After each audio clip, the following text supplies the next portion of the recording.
I was finishing another long evening at the office when my phone buzzed across the desk, that tiny vibration slicing through the silence like a warning I didn't know I needed. I didn't pay attention at first, probably a reminder, maybe an email. But when I saw an unknown number flashing on the screen, something in my chest tightened without reason. I opened the message casually, the way you open a door you expect to be empty. And then the words hit me so hard my breath stopped. I don't want to interfere, but you deserve to know who sleeps in your bed with your husband when you're not home. It felt like the room tilted. For a moment, I just stared at the screen, blinking as if my eyes were malfunctioning. I read it again, this time aloud, my voice barely above a whisper. What kind of sick joke is this? I've never been the type to jump to conclusions. Life taught me to be patient, composed, almost painfully rational. But this wasn't a passing insecurity. This was a strike to the ribs. With hands that didn't feel like my own, I typed back, "Who is this? Explain yourself." Because even if the truth was going to hurt, I needed to look it in the eye. The reply came immediately, too quickly, as if the sender had been waiting for me. "I can't say my name, but I've seen things, and you need to stop believing he's loyal." A chill climbed up my spine, slow and deliberate, like truth dragging its fingers across my skin. "If this is about Mark, prove it," I typed, trying to sound braver than I felt. Then came the final blow. "Check your house on Thursday night, after 9 p.m. You'll understand." I wanted to delete everything, pretend nothing had happened, pretend my world hadn't shifted. But deep down, in the place where fear whispers before it screams, one question throbbed. What if it's true? I sat there, frozen in my office chair, the glow from my monitor suddenly feeling too bright, too sharp, like it was exposing every single crack in my life at once. My heartbeat was loud in my ears, that heavy, uneven rhythm that only shows up when your world tilts without warning. I kept staring at the message thread, rereading it as if the words might rearrange themselves into something less cruel. My mind fought to cling to logic. Maybe it was a prank, maybe someone dialed the wrong number. But my body, my instincts, they knew better. I felt it in my stomach, that deep drop you get before something breaks. I tried to breathe, to steady myself the way I'd learned to do during every crisis life had thrown my way. The layoffs, my mother's illness, the nights Mark came home irritated and distant. Those moments had taught me to keep my voice calm, even when my heart was on fire. So I stood up, walked to the window, and forced myself to focus on the city lights below. People moving, living, laughing, oblivious to the storm unraveling inside me. And somewhere between the hum of traffic and the hum of my thoughts, a memory surfaced. The version of me who once believed Mark would never betray me. The girl who trusted him without question. I almost felt sorry for her. When I finally sat back down, the weight of the truth pressed against me like a hand on my chest.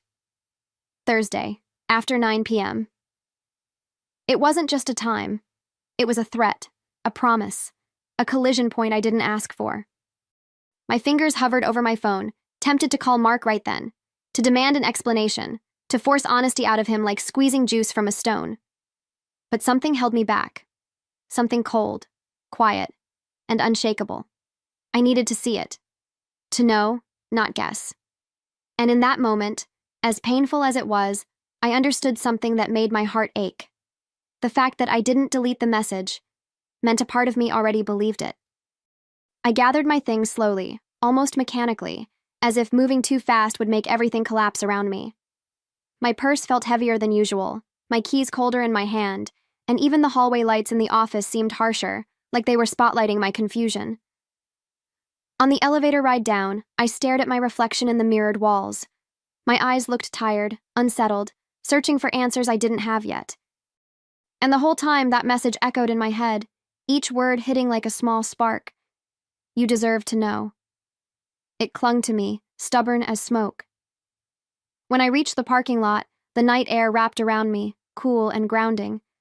But even the crisp breeze couldn't shake the feeling that something inside me had shifted, that I had stepped into a version of my life I didn't recognize. I sat behind the wheel, hands tight around the steering wheel, and let myself feel the weight of it all. Anger, fear, disbelief. They swirled together until I couldn't tell where one ended and the other began. A part of me wanted to scream, Another part wanted to cry.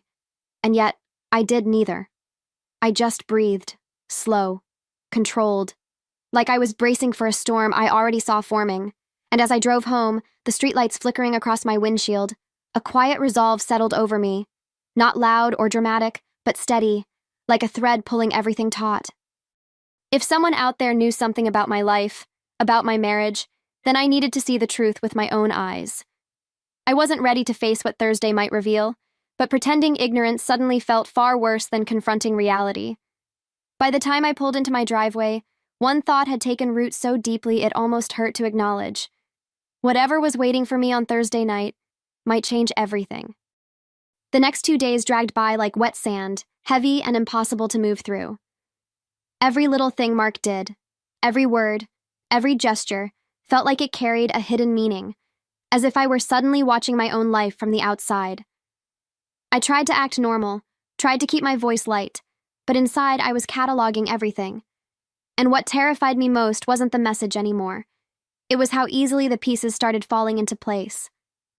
Things I had brushed off for months now glowed like warning signs I'd been too trusting to read. I noticed the way he showered the moment he got home, barely saying hello before locking the bathroom door like a teenager hiding secrets. I noticed how he kept his phone face down on the counter, even taking it with him from room to room as though it were something fragile that couldn't be left alone. And the late nights, the ones he said were urgent, suddenly piled up in my mind, forming a pattern I could no longer ignore. I hated myself for feeling suspicious, but my gut had started screaming in a language I finally understood. And the worst part? A small, tired part of me wondered how long I'd been pretending not to see. That night, I tried to keep things gentle when I approached him. "You've been working late a lot," I said, my voice steady though my heart thumped hard against my ribs. "Everything okay?" His smile, that cold, practiced, dismissive smile, slid across his face, and in an instant I felt something inside me shrink. "Just busy," he muttered. "You wouldn't understand. You work comfortable hours." The sting of those words hit deeper than he realized. I told him, "I'm your wife. You can tell me anything." And when he snapped, "Then stop questioning me," something inside me cracked wide open. Not in heartbreak, in clarity. That stranger's message hadn't planted doubt. It had simply watered what already existed. I went to bed that night with my mind racing, but Mark fell asleep instantly, like a man with nothing to fear. I lay beside him, staring at the ceiling, listening to his breathing, steady, even, infuriatingly calm. It struck me how many nights had been like this lately.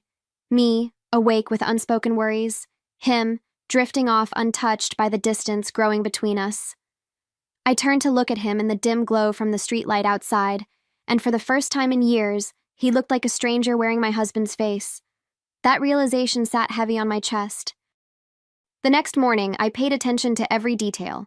The way he grabbed his phone the second it buzzed, the half smile he tried to hide, the hesitation before he kissed me goodbye. Not long ago, I would have chalked all of it up to stress or routine. But now, each moment felt like a clue, a breadcrumb leading me toward a truth I wasn't ready to claim. I watched him drive away, my coffee growing cold in my hand, and the silence in the kitchen felt louder than any argument. It's strange how betrayal whispers before it shouts, how the smallest things suddenly become impossible to unsee. By lunchtime, I found myself replaying our entire week, examining it like a puzzle with pieces that no longer fit together. His schedule shifts, his sudden interest in cologne he never used before, the late-night notifications he checked in the bathroom with the door closed.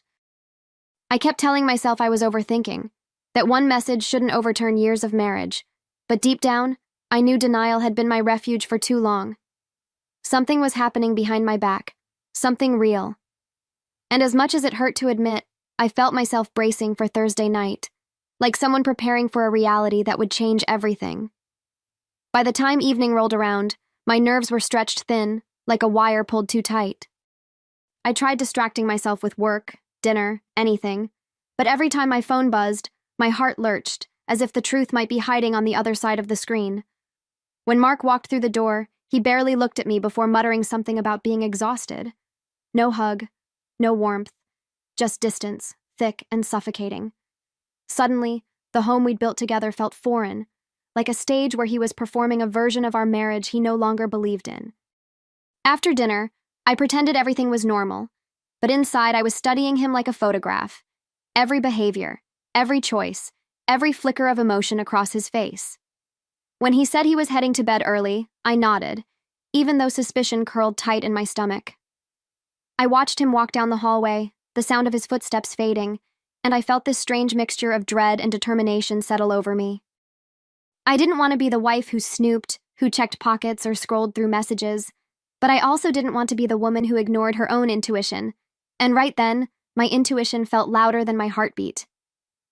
Before I went to bed, I stood alone in the living room, staring at the soft glow of the lamp on the wall, letting the silence wrap around me. Thursday was now only one day away. One night standing between me and whatever truth waited inside my own home. I felt fear, yes, but also something sharper. Resolve. If Mark was hiding something from me, I would face it head on. No excuses, no pretending. As I turned off the lights and headed toward the bedroom, one thought pulsed through me like a quiet warning. Tomorrow night, everything could break, or finally make sense. Thursday showed up quieter than I expected.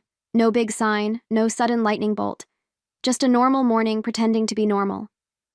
I went through the motions on autopilot, answering emails, sitting through meetings, nodding at conversations I didn't hear. My body was at work, but my mind lived hours ahead, replaying the stranger's words like a prophecy I wasn't ready to confront. By afternoon, my hands were trembling every time I picked up a pen, and my stomach twisted with that awful mix of dread and certainty. I hated that a part of me already knew I'd find something. I hated even more that I wasn't wrong. When the clock finally hit 6, I told everyone I had extra paperwork and stayed behind until the office was almost empty.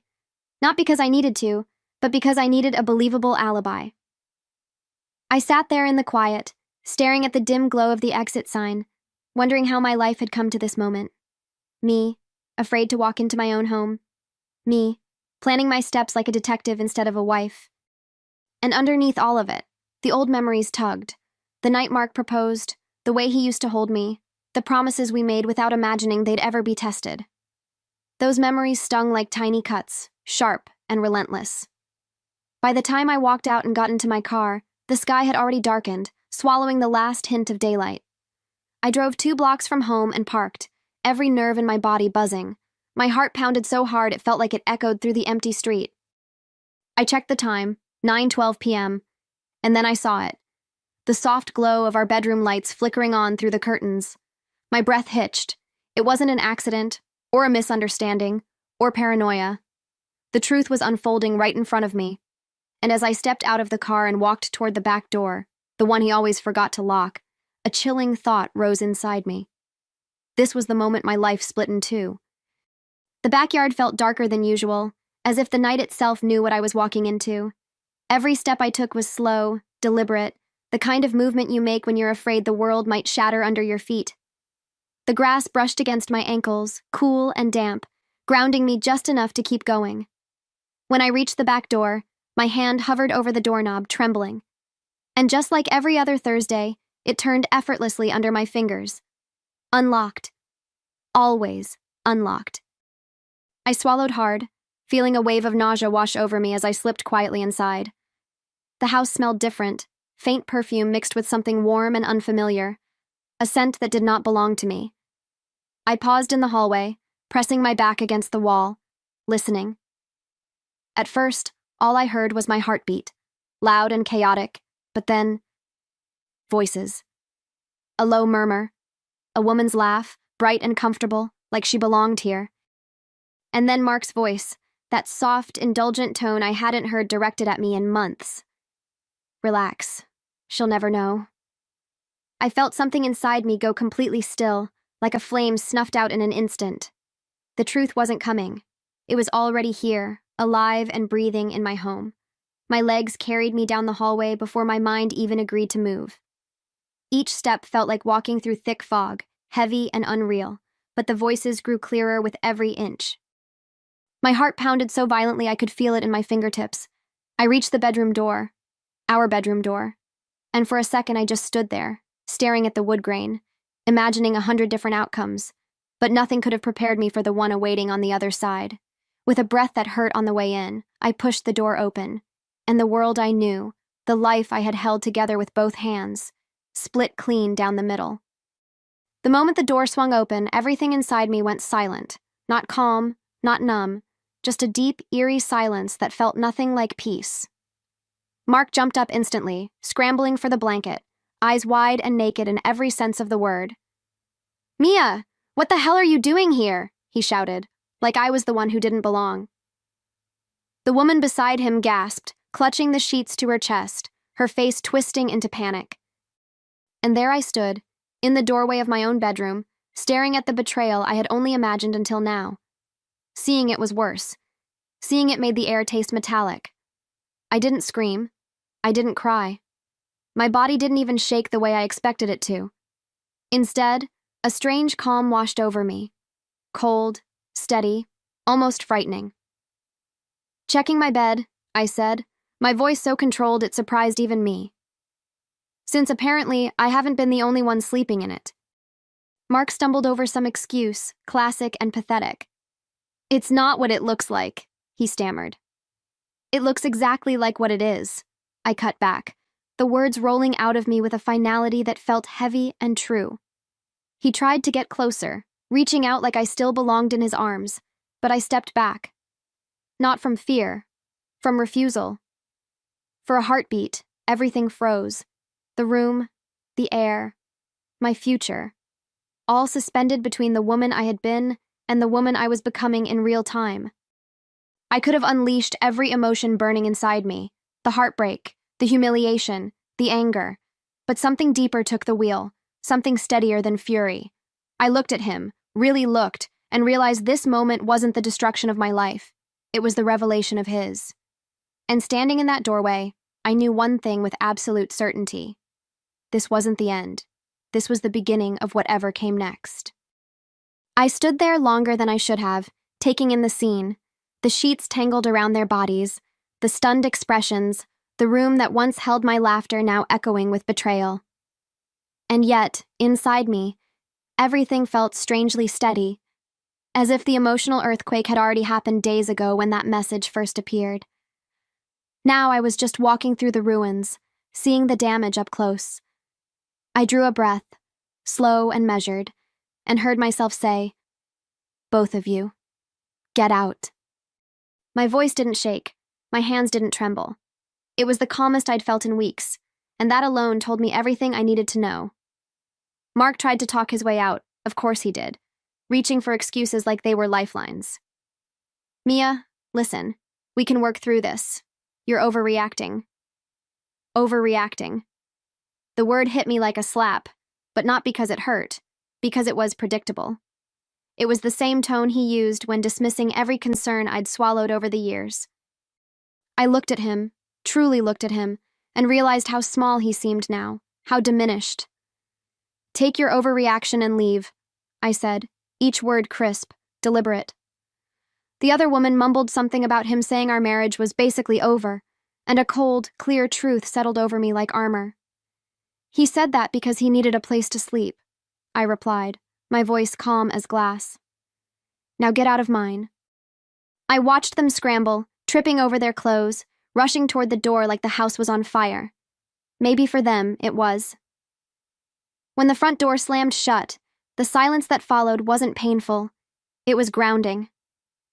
I locked the door slowly, feeling the weight of the metal click under my fingers, and for the first time in a long time, I felt something close to clarity. Not vengeance, not rage. Clarity. And standing alone in my living room, I realized I knew exactly what my next move would be. I walked through the house slowly, almost ceremonially, as if I needed to reacquaint myself with every room now that their presence had been wiped from it. The air felt different, lighter, sharper, honest in a way it hadn't felt for months. I touched the edge of the dining table, the back of the sofa, objects that had witnessed countless quiet evenings and unspoken tensions. For years, I had convinced myself that silence meant stability, but now, moving through these familiar spaces, I realized silence had simply been the sound of my own denial. And tonight, that silence had finally cracked open to make room for truth.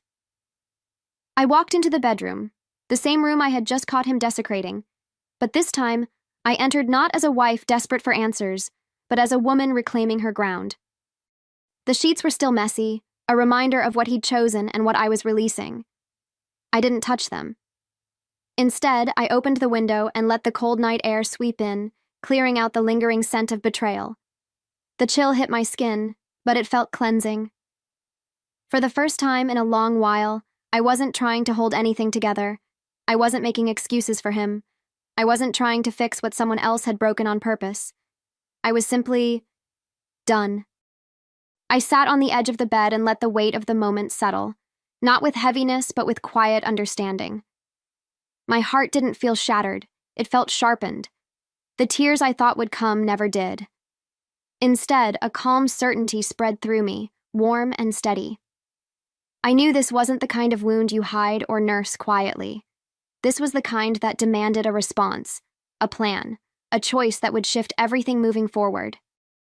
And as I stood back up, closing the window and turning off the light, one thought rooted itself deep inside me. Tomorrow wouldn't be about suffering. Tomorrow would be about reclaiming everything he thought I'd never have the strength to take back. I walked back into the living room, letting the soft hum of the refrigerator and the distant sounds of the neighborhood settle into the quiet. The house felt different now, stripped of illusion, stripped of the roles we'd both been pretending to play. For the first time in a long time, the space felt like mine again.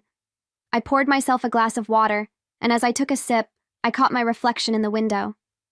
I looked older, yes, tired, worn, bruised by truth, but I also looked stronger. There was something fierce in my eyes, something I hadn't seen in years. Betrayal didn't destroy me. It exposed me. I took the glass to the couch and sat down, pulling my legs close, letting the cushions cradle me as I stared at the quiet around me. The memories of our life together flickered in my mind, the early years filled with hope, the late years filled with excuses, and everything in between where I kept trying to make us work while he kept drifting further away. For so long, I blamed myself for the distance. Tonight, seeing everything clearly under the harsh light of his choices, I felt that blame slip off my shoulders. I wasn't the woman he betrayed because I wasn't enough. I was the woman he betrayed because he was never deserving of what I gave him. As I sat there, a calm resolve began to weave itself through me. Not rage, not vengeance for vengeance's sake, but a quiet, calculated certainty. I wasn't going to yell or break things or beg for explanations he would only twist. No. I was going to use the truth, all of it, to take back control of my life piece by piece. And as I finished the last sip of water and set the glass down, one thought rose with absolute clarity. Tonight I ended something. But tomorrow, I begin the part he'll never see coming. The next morning, I woke up earlier than usual, not because I couldn't sleep, but because my mind was already moving, sharp and focused, like it had been waiting for daylight to begin. The house was still quiet, washed in that pale morning glow that usually feels soft and comforting. But today, it felt purposeful. I made myself coffee and sat at the kitchen table, the steam rising between my hands as I laid everything out in front of me. My phone, my laptop, a notebook I hadn't used in years. I wasn't emotional. I wasn't shaking. I felt steady, grounded, almost frighteningly clear. This wasn't grief anymore. This was strategy. I started collecting every piece of evidence, each one a puzzle piece of truth he thought I would never find. I saved screenshots of every message from the unknown number. I pulled up the photos I'd taken of him and the woman, their faces caught in moments they thought were hidden.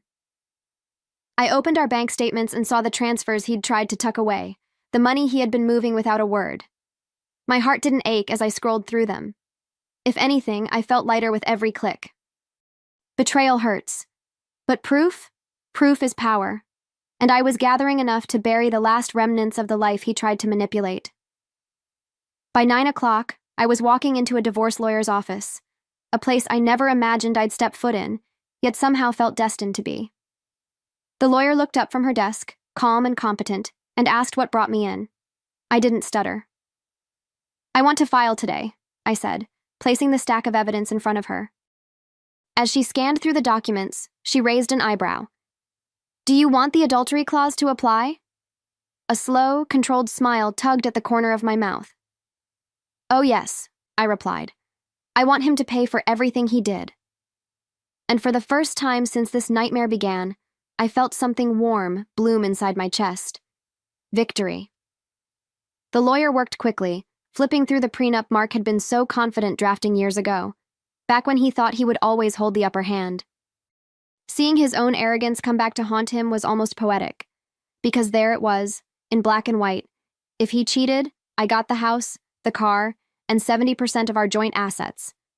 He had insisted on that clause, certain he would never break it, certain he would never be the villain.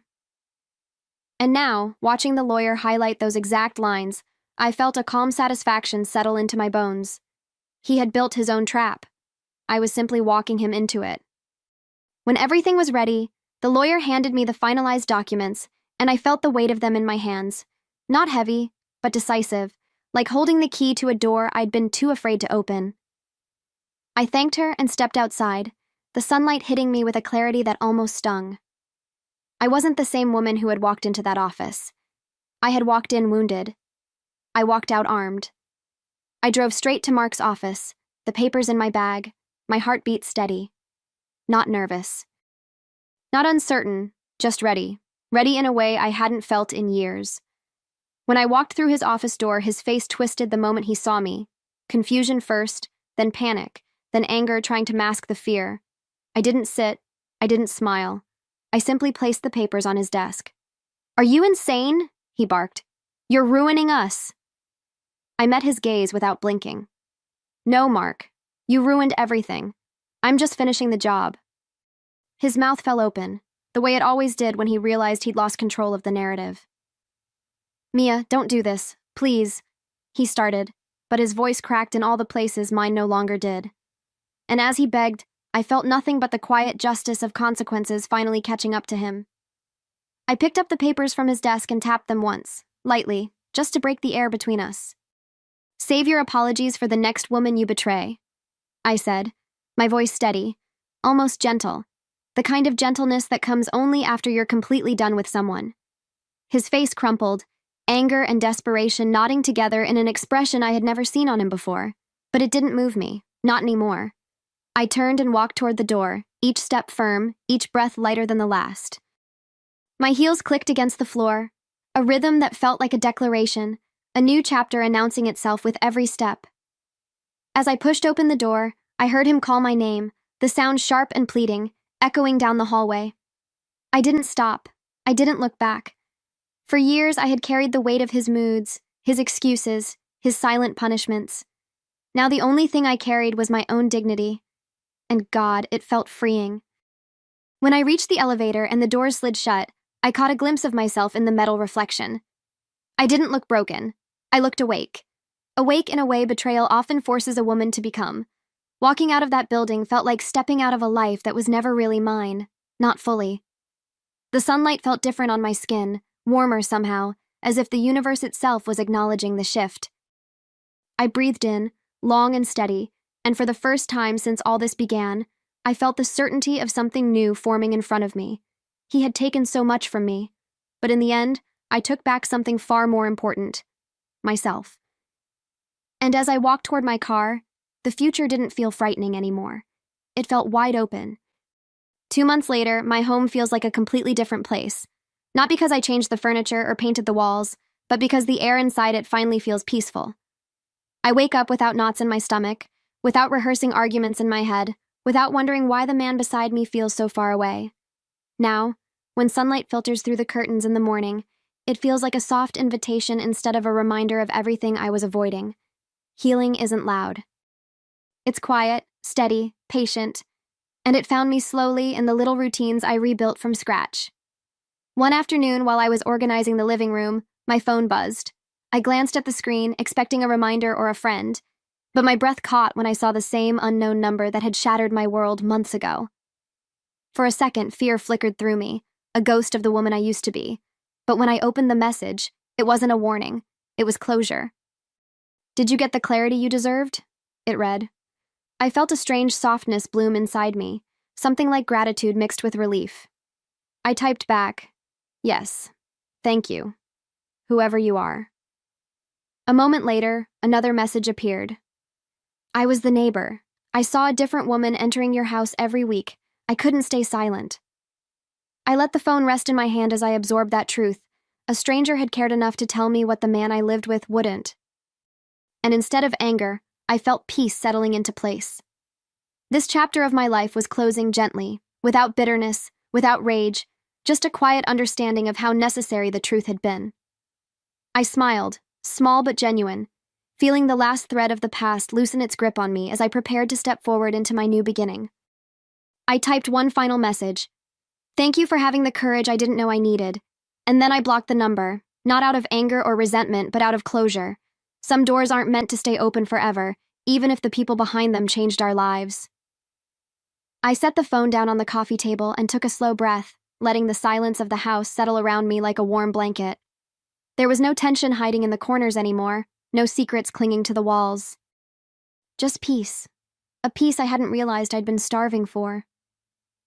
That weekend, I decided to do something symbolic, something that felt like cutting the last thread connecting me to the betrayal that once lived in my home. I drove to a furniture store and stood in front of a long row of brand new beds, tall ones, soft ones, modern ones with clean lines and elegant fabrics. I ran my fingers across the headboards, feeling the textures beneath my palms, and for the first time in years, I felt excited.